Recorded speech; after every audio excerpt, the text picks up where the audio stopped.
Já começamos com a nossa reportagem porque nesta quinta-feira o presidente do Senado, Rodrigo Pacheco, se reuniu com líderes para definir as próximas votações da casa.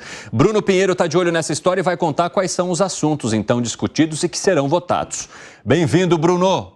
Tudo bem? Oi, Evandro. Ótima tarde a você, a quem nos acompanha. Se o Fábio Piperno não estava enviando figurinhas, ele estava assistindo alguns vídeos de humor que outras pessoas assistem logo ao amanhecer do dia, viu? Ótima tarde a você. Sempre uma alegria, uma honra e uma satisfação.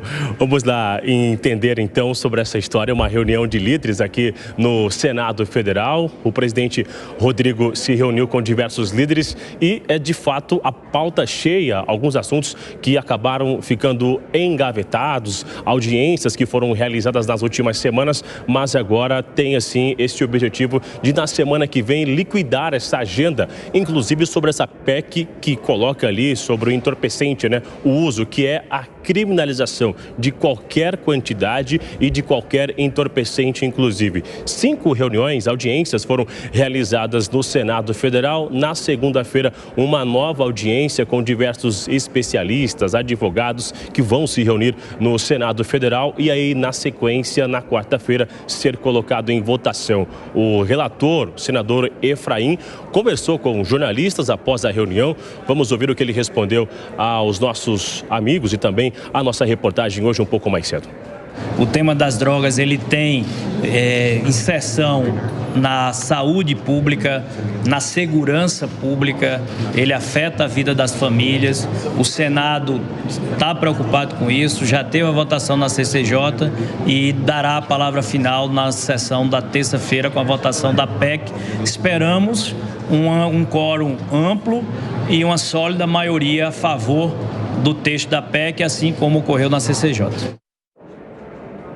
Ainda existe uma resistência entre aliados do governo, já que o julgamento está suspenso no STF e alguns acham que não, que existe uma dependência, é um problema de saúde pública, inclusive, e que é necessário um pouco mais de tempo para colocar em discussão, mas agora o texto já está livre para ser colocado em votação. Um outro assunto, do outro lado, que envolve os militares novamente. Esse assunto achava que ia ser até arquivado, mas retornou sobre os militares numa disputa eleitoral, aquele que realiza o registro da candidatura de automaticamente ser levado para a reserva. Isso atinge somente os militares das Forças Armadas e não o homem da Polícia Militar, do Corpo de Bombeiros. O senador Otto Alencar também voltou a falar sobre esse assunto que será colocado em discussão na semana que vem. Vamos ver.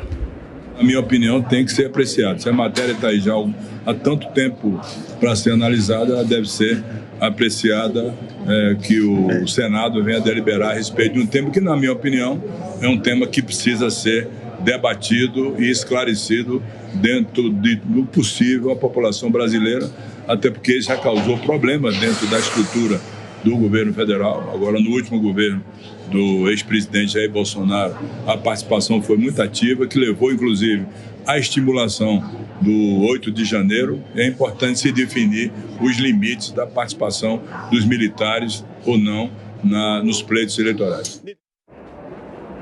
Existe uma resistência, viu, Evandro, entre a oposição, que acredita que é uma forma do governo acabar eliminando seus adversários, quem seriam então os militares, que têm esse interesse de entrar numa disputa eleitoral. Além disso, ficou acertado que no dia 8, às 11 horas da manhã, haverá sessão do Congresso Nacional, que é quando o Senado se reúne aqui no Salão Verde, na Câmara dos Deputados. 28 vetos serão analisados, mas hoje é um dia muito importante, porque é sobre a saidinha. E aí está aí esperando se o governo vai dar esse veto ou não. Se for aplicado este veto, e aí será uma outra discussão, se esse veto será também logo analisado na sessão do Congresso do dia 8. A oposição acredita que, em caso do veto ser analisado, eles vão conseguir derrubar o veto, mas aliados do governo acreditam que o cenário será outro e que a oposição não vai conseguir esta derrubada. Então, a reunião de hoje rendeu muito, uma agenda importante a ser seguida. Agora, expectativa é muito diferente da realidade. Vamos ver o que vai acontecer. Exatamente, Bruno Pinheiro. Obrigado pelas informações. Você sabe que quando você começou a sua participação falando do Piperno, todo mundo gelou aqui. Aí a gente gelou, o ar parou, ninguém respirou e depois que você continuou, a gente conseguiu sorrir aliviado. Obrigado, viu, Bruno Pinheiro? Sempre uma honra, uma satisfação e uma surpresa conversar com você aqui nesse 3 em 1. Quero entender de vocês qual é a proposta que mais pode gerar polêmica e um debate acalorado ali no Senado. A PEC das drogas ou essa que, de alguma forma, limita a participação dos militares nas eleições, Luiz Felipe Dávila? Não, certamente a PEC dos militares, porque, de novo, isso é algo que não tem cabimento. E eu vou explicar por quê. Porque se a preocupação é a politização dentro das Forças Armadas, isso nunca ocorreu desde a Constituição de 1988 até agora. Então, o que aconteceu foi um episódio durante o governo Bolsonaro que parece sim que é uma retaliação. E segundo, que se isso é politizar as Forças Armadas, por que é diferente de politizar as polícias civil e militar, que os membros da Polícia Civil e Militar podem disputar a eleição e depois voltar para suas corporações? Então não faz o menor sentido. No Brasil, a gente tem que parar de ficar criando puxadinho. A regra tem que ser igual para todos. Todo cidadão brasileiro tem direito a disputar a eleição. Uma vez venceu a eleição, foi eleito, sim, aí sim é obrigado a deixar as Forças Armadas, como é a legislação atual. Não precisa ficar criando puxadinho especial para as Forças Armadas, diferente da Polícia Civil e da Polícia Militar. De novo, por que nós temos tanta dificuldade de tratar todo cidadão igual perante a lei? Por que sempre tem que ficar criando problema, privilégio ou atalho? Isso é uma mania que nós temos de acabar no Brasil. Vamos seguir o princípio básico do Estado Democrático de Direito. A lei é igual para todos. Piperno, você acha que é uma dificuldade da sociedade em tratar todo mundo de maneira igualitária ou de forma igual perante a lei, inclusive nesse caso dos militares, ou seja, não há necessidade de impedir que os militares concorram à eleição ou principalmente que eles tenham de ir para a reserva a partir do momento em que se colocam à disposição do pleito e não depois que vencerem o processo eleitoral? Não, a sociedade brasileira ela se acostumou, infelizmente, com o tempo, em conviver com regimes diferentes para diversas categorias. Os militares mesmo, eles têm uma série de benefícios que outras categorias não têm. Mas não são só eles, não. A gente, se a gente fizer um pente fino, por exemplo, magistrados têm aí direito a 60 dias de férias por ano. Mas por quê? Por que esse privilégio? Por que um juiz tem direito a 60 dias de férias por ano e, sei lá, um médico, um enfermeiro que estava na linha de frente atuando aí, né, no pico da Covid, naquele momento que nem tinha vacina, ele não tem direito a um benefício parecido, né? Então eu não vejo lógica em relação a isso, até porque se a justificativa for acúmulo de trabalho ou a responsabilidade do trabalho, puxa vida, aquele que todo dia corria risco de vida, ele tem mais. O policial, o que o Dávila citou, é o policial militar que deixa a sua residência de manhã para colocar a vida dele em risco, para tentar garantir a nossa segurança. Ele também não tem uma atividade altamente tensa e de muito risco. É claro que tem. Então, realmente, eu acho que há muitos privilégios para várias categorias e, no caso dos militares, até aposentadoria. Eu, honestamente, nunca gostei muito da ideia do militar sair, se candidatar e eventualmente voltar, mas isso é claro que tem que ser discutido, sim, de forma a estabelecer uma isonomia com outras categorias. Ontem, por exemplo, na votação lá da CCJ sobre o Chiquinho Brazão, você sabe que dos 25 lá que votaram contra a manutenção da prisão, 4 são delegados. Eu vi lá, enfim, delegado, falando de tal, delegado, falando... Então, por que o delegado, ele pode ser candidato a deputado? Um deles delegado Ramagem, né? Sim, um deles é Ramagem. Então, o delegado pode ser candidato, se perde, volta lá para a corporação.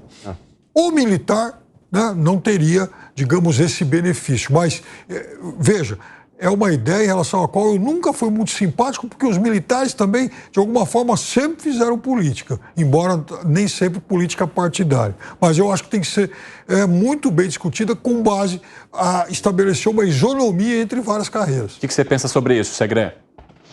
Eu aplico muitas teorias econômicas na vida real. Eu gosto muito de linkar uma coisa com a outra. E eu enxergo que isso poderia ser parecido ao que em economia denominamos custo de oportunidade. Porque a pessoa vai ter que optar. Qual é o custo de oportunidade dele estando na vida ativa militar para ele ir para uma possibilidade política? E o custo de oportunidade está ficando muito caro. Para dar um exemplo, se nós tivéssemos R$5, temos a opção de comprar, por exemplo, um sorvete ou um chocolate. Então eu tenho que renunciar a alguma das duas opções, esse seria meu custo de oportunidade por ter optado por outra. No caso da delinquência, da bandidagem, por exemplo, o custo de oportunidade está muito baixo. Ele entrar na delinquência, entrar na bandidagem, porque se ele for pego, caso for pego, a chance dele sair rápido ou de nem ir para uma prisão é muito grande. Então, o custo de oportunidade sendo baixo, vale a pena entrar na bandidagem. Aí, nesse caso particular, não. Para um militar que tenha vocação política, ele teria que resignar a sua vocação militar por uma questão de uma tentativa política. Eu concordo com Dávila, deveria ser especificamente, se ele for eleito, aí tudo bem. Aí ele pode resignar a sua carreira porque ele optou por isso. Mas se não, me parece um custo enorme. Custo que, de alguma maneira, inclusive, no judiciário, temos o exemplo do Deltan Dallagnol, do Sérgio Moro, eles tiveram que renunciar às suas carreiras no judiciário para entrar na possibilidade da política. De alguma forma, seria parecido com o que está acontecendo nos militares. Mas eu acho que a isonomia é fundamental. Todas as profissões deveriam ter a mesma chance. Fala, Gani. Não, concordo absolutamente com o que os meus colegas aqui colocaram, Evandro.